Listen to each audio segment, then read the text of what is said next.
buried at 2 a.m. in their books. They have done everything they could. Piles of handwritten notes surround their desk. Their shelves are filled with library books, and their calendar is filled with clean study sessions with their teacher and friends. Now, picture this. Another student, the same school, same teacher, same class. This student has rarely come to class, and on the off occasion that they do, they rarely paid attention. In fact, this student is relying on the test being easy for them to pass. Now let's move on to the next day. Both students have taken their test. One has passed with flying colors, and the other failed miserably. Now I'm sure you can't guess which one is which, so I'll just tell you.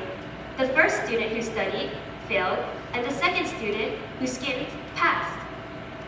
Now I'm sure you're thinking, what kind of narrative did I just spit out of my mouth? Well, ladies and gentlemen, I'm talking about a common experience. I'm talking about my own experience. I don't have any resentment towards kids like these. I'm sure if they don't have to work that hard to get good results, why should they? But I also know others who work much harder than me just to match my results. I think the same could be said for sports. Dieting, hydrating, going to all the practices, watching videos to perfect their techniques. These are just some of the ways athletes hone their skill to perfection. But could physique have something to do with it?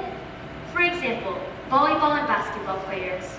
I'm sure you all know that their height gives them an advantage. I mean, look at me, I'd be so great at basketball if I played. But they were born with their physique. They didn't work towards it. And I could ask the same question towards those who have a disadvantage. What about those who were born with asthma?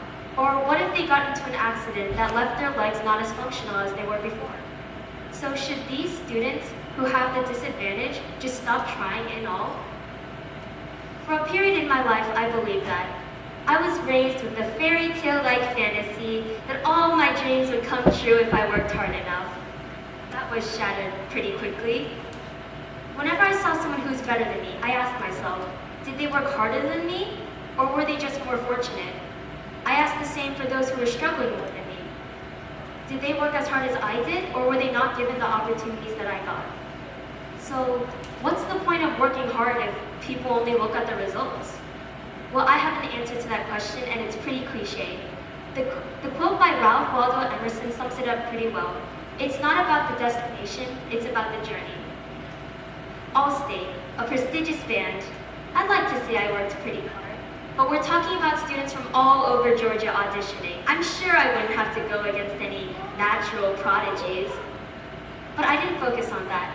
Instead, I worked as hard as I could. If you gave me my instrument right now, I could probably play you the piece I auditioned with by memory.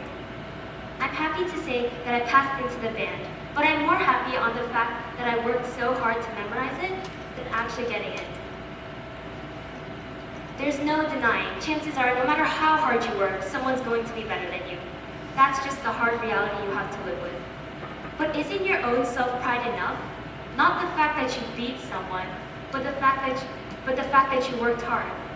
Competing will never give you that sense of satisfaction. Instead, it's the fact that you surpassed your own limits and became a better person than you were when you started trying.